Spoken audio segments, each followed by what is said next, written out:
সিরাজদি খান থানার অন্তর্ভুক্ত কোলা ইউনিয়নের খৈরগাঁও গ্রামের মৃত রোমান শেখ। সে পড়াশোনার পাশাপাশি তার বাবার কাজে সাহায্যের জন্য অটো গাড়ি বা মিশুক গাড়ি চালায়া জীবিকা নির্বাহ করত। আজকে 20 থেকে 22 দিন আগে সে নিখোঁজ হয়ে যায় তার গাড়ি সহ। পরবর্তীতে গাড়ি পাওয়া গেল, তাকে পাওয়া যায়নি।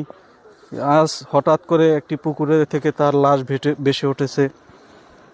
তো এই দৃশ্য মেনে নেওয়ার না, তার বাবা মার মনের ভিতরে অবস্থা এখন কী রকম সেটা আমরা অনুধাবন করতে পারছি। যদিও তাদের কষ্টে আমরা ভাগিদার হতে পারবো, শুধু আফসোস করতে পারবো, কিন্তু এছাড়া আমাদের কিচ্ছু করার নাই।